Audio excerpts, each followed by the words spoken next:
What's a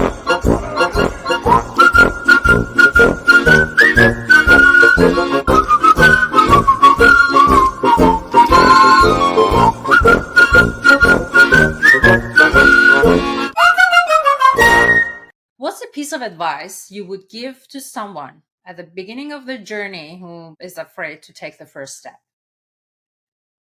Well, if you don't want to take first step, you will never find out what the second one is going to be. Sometimes you just have to see it as a game. You know, those who wants to start this journey, sometimes you have to take it less serious. You know, there is an exercise that sometimes I give my clients, like a psychological exercise. You take one day out of your life and you start observing everything as if you just came from a different planet, say Mars. Instead of giving it opinion, oh, this is good, this is bad.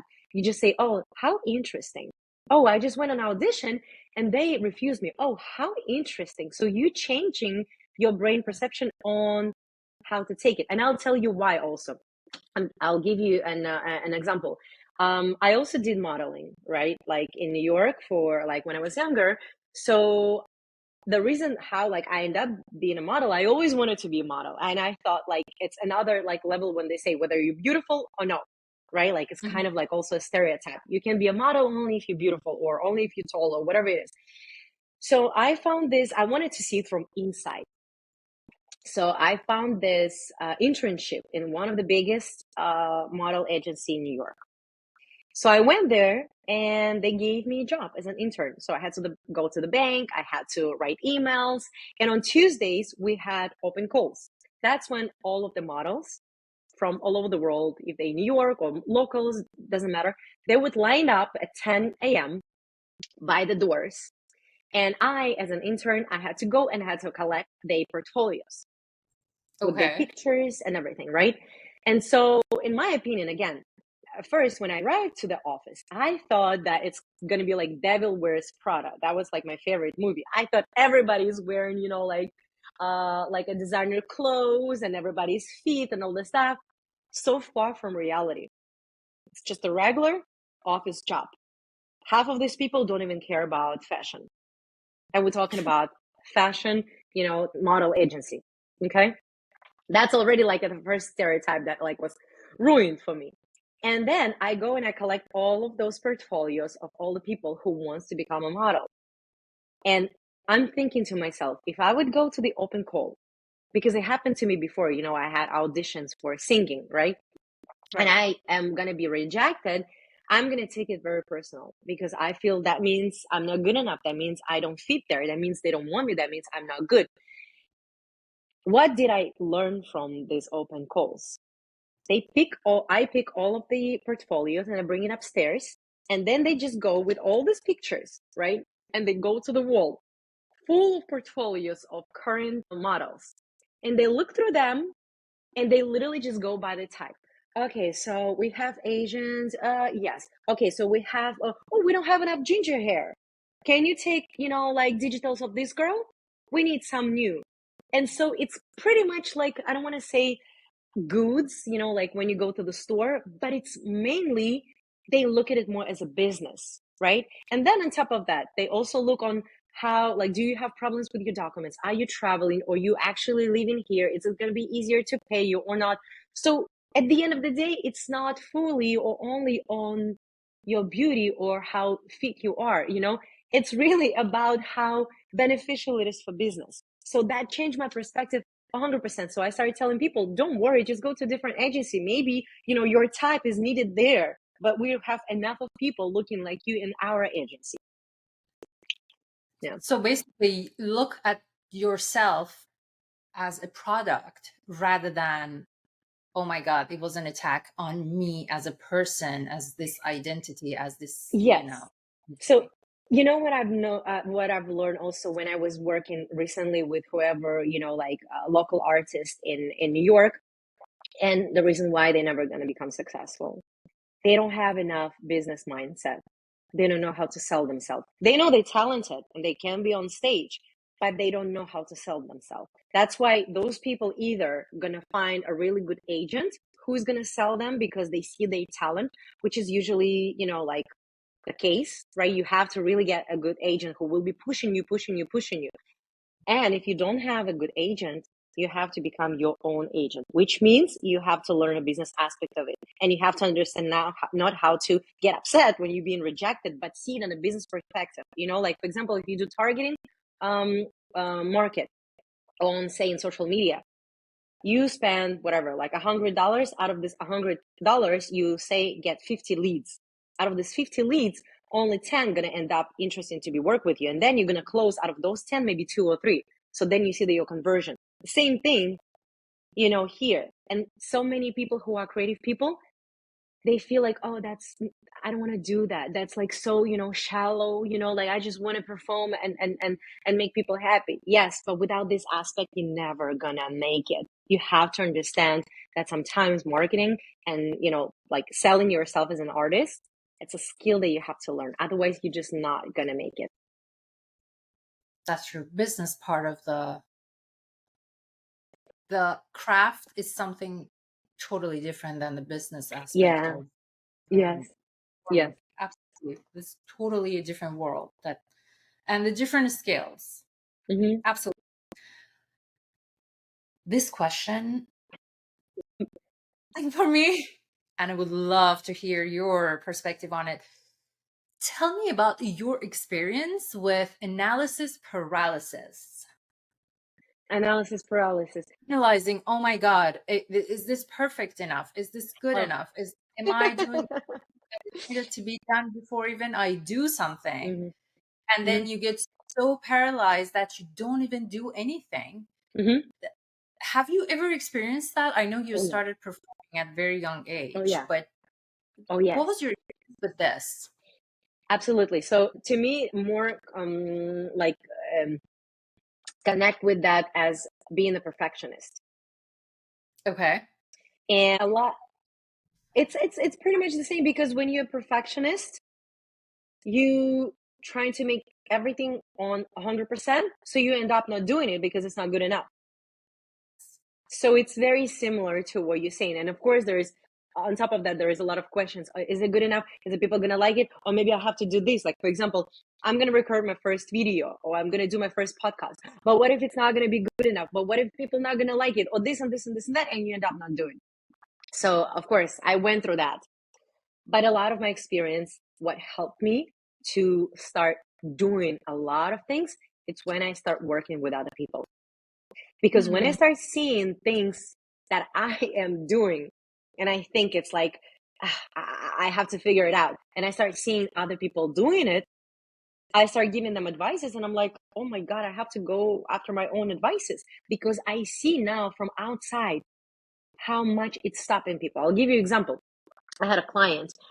She was consulting with me not only on like public speaking, but in general, I was helping her how to finally put the business outside, like how to do this and how to like start talking about it on social media, how to pursue with like launching her website.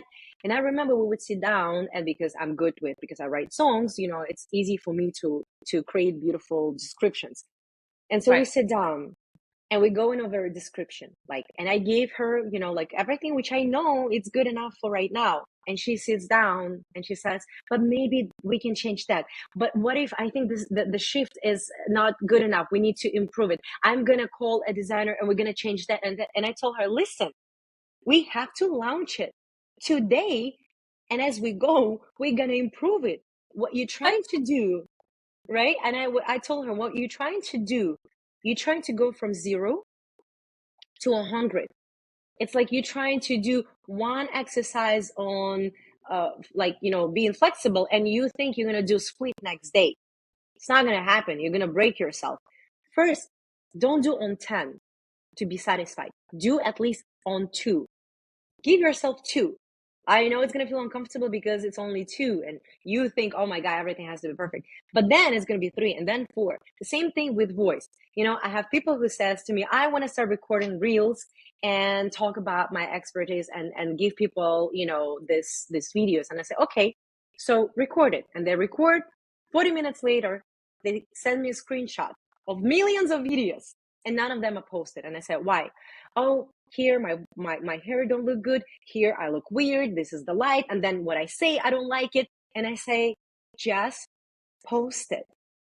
because right now you don't know what's going to work and what not.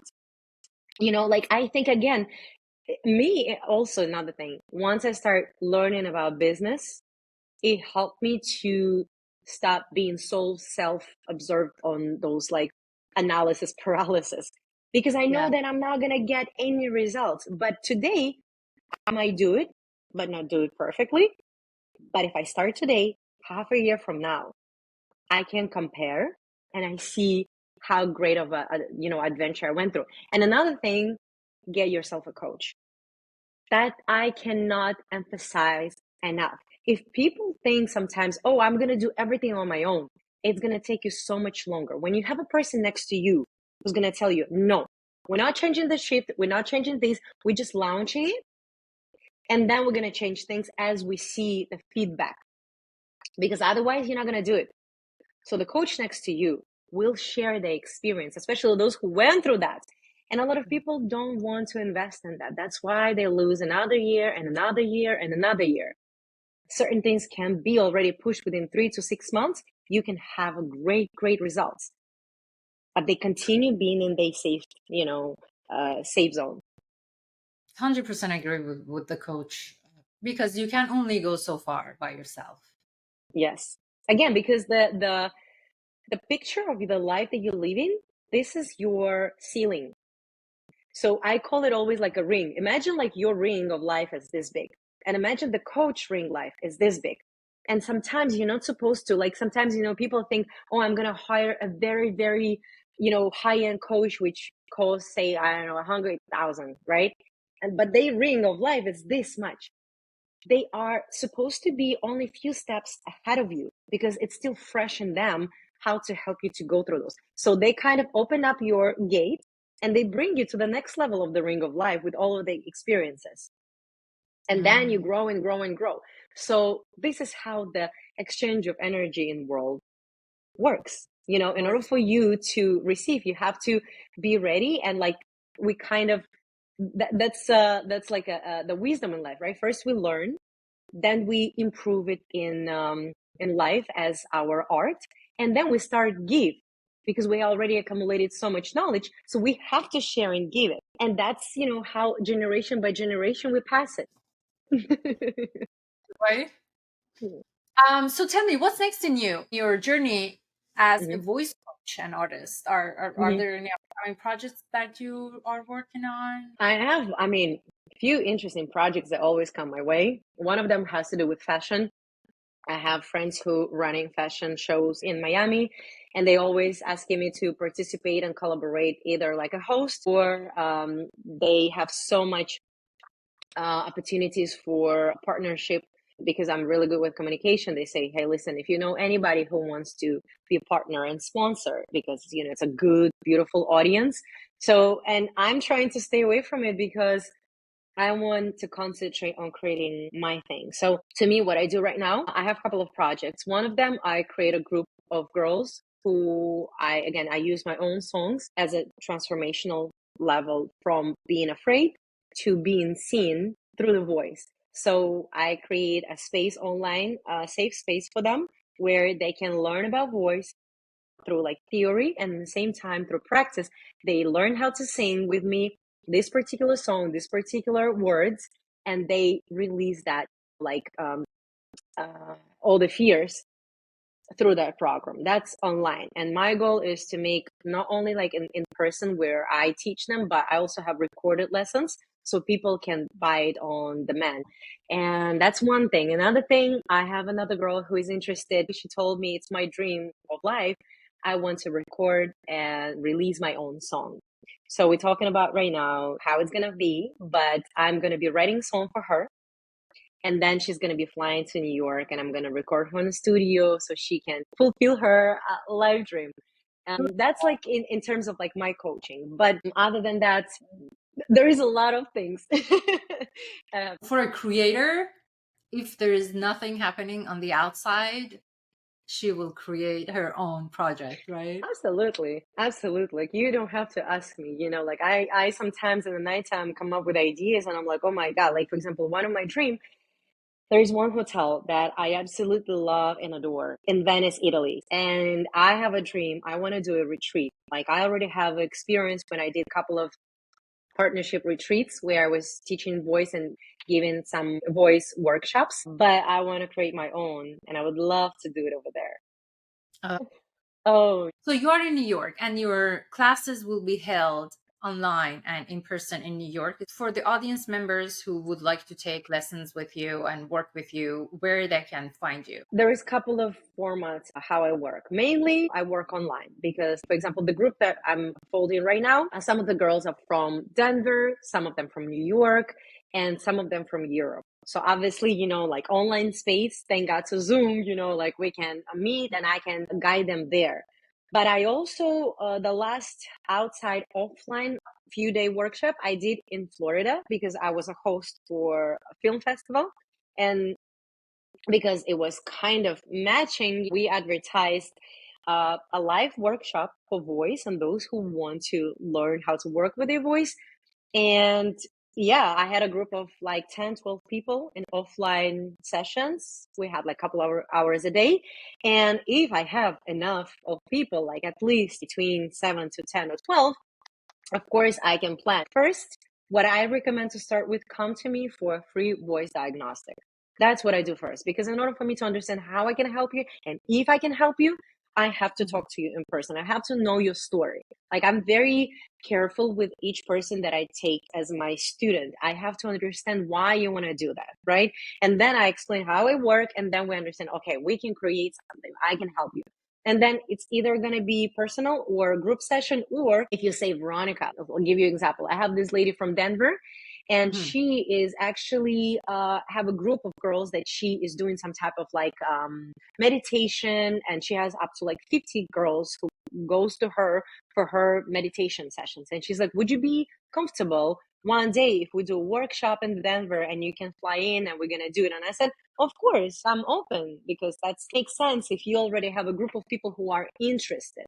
So I'm very open, to collaboration because, like I love to travel. That's another big part of my life, over 30 countries in my life. And I'm still, like there's places that I still want to go and do. But whenever, for example, I'm back in Europe, back in my hometown, I also always do my workshop because there's always people who find it very useful.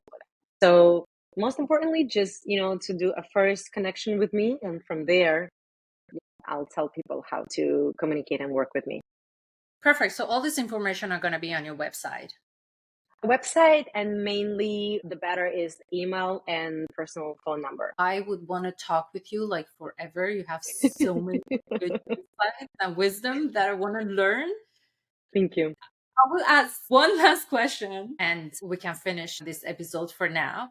So tell me how you manifest great things in your life. What is your point of view on manifestation and the whole idea behind the mind and the thought and all the good stuff? So I've learned over a period of time and over years, right, that the greatest teacher and the greatest person who knows what I need, it's me. So manifesting something in my life, I have to understand that it's safe for me and that it's exactly what I want. Because sometimes I understand it might be influenced from outside again. And I really want something, and once I get it, I'm not happy. That means it was not a real desire internally, right?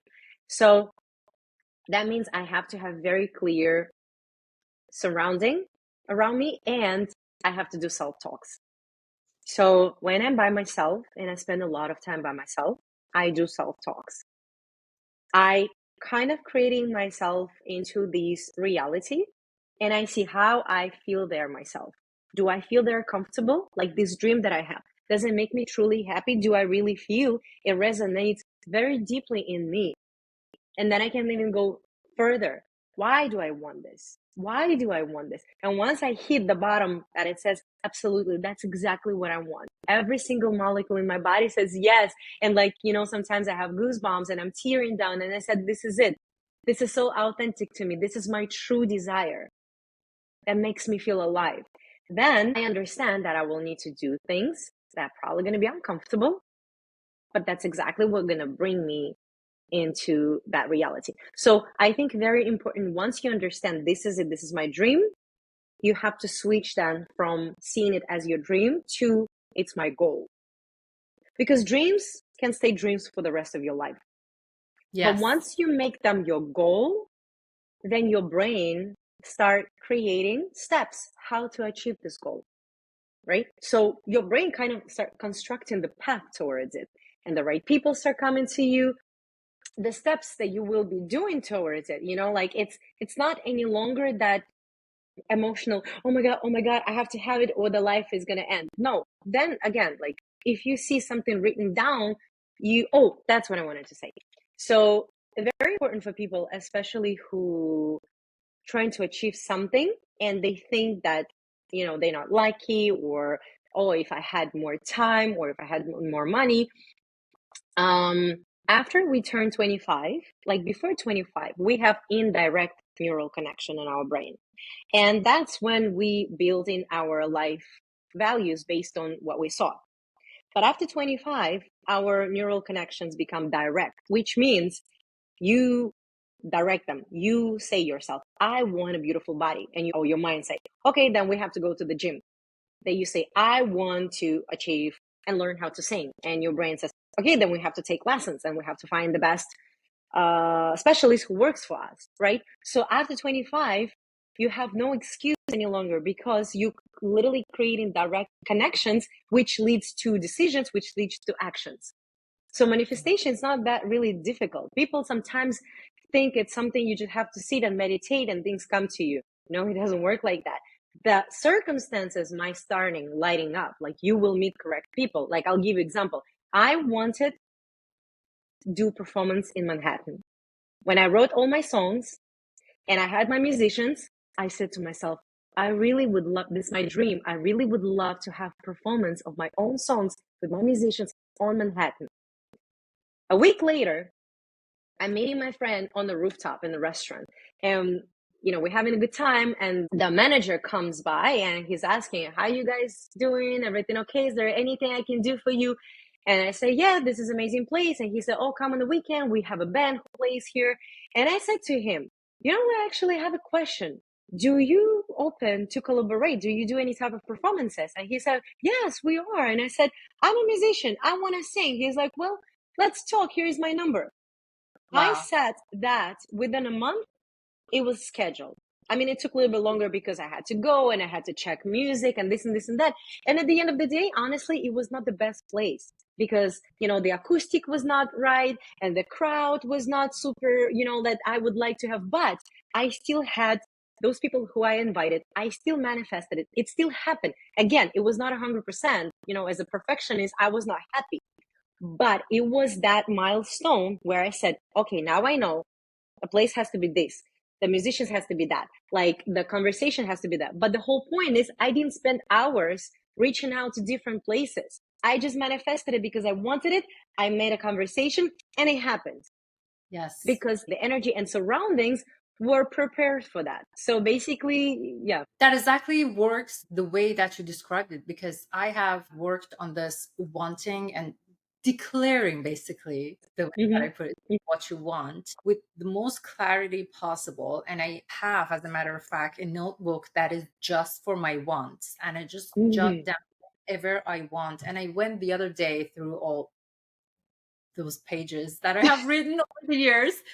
And back in the day, now that I realize and look at it, back in the day, I did not have any of those. And I didn't sometimes even think about being able to do some of those. But now that I look at my life today and I see that the things that I've achieved and I could gain in life was part of those claims that I have made back in the day. Somehow, like you mentioned, life will bring whatever that it's, if it's in your highest good. Obviously, some things are not meant to be and they will never happen. Yes. Things that are meant to happen for you, for a particular path that you are designed to get to, people will come to you. You just, by claiming those words, you just allow that to happen to you, and you get rid of all those blockages in you, basically, and the energy will open up, and then will attract all that is meant. Absolutely. I'm a big believer on, because again, I was in a very materialistic world and then I went all the way down to spiritual world. And I'm a big believer that it has to be 50-50. You cannot have some people just sit down and meditate and think that money start pouring down. No, it doesn't work like that. But also you cannot go directly only into an achievement mode where you don't believe in energy because you don't see it, and you cannot touch it, you think it's bullshit. No, you have to understand how to balance those two together, because there is always balance. There is a day when we active, there is night when we sleep and we restore. There is black and white. There's always duality. And I think it's the same thing with achieving something. There is a duality. You have to have right mindset and desire, and sometimes, yes, go to meditation so your brain is completely clear and you hear your true self. Like that's, how I receive my information, only through myself. But then you have to get up and do actions to make that manifest into materialistic world. Veronika, lovely having you on the show, and hopefully we will get together again and we talk spirituality, which is one of my favorite subjects of all time. Thank you very much. For whoever is interested in getting in touch with Veronika, we will give the information so they can get in touch with you. Absolutely. It was my pleasure, Sheida. Thank you so much for having me and for having this honest and great conversation. And hopefully everyone who's going to be listening can find something that can broaden their internal state and help them to become more authentic.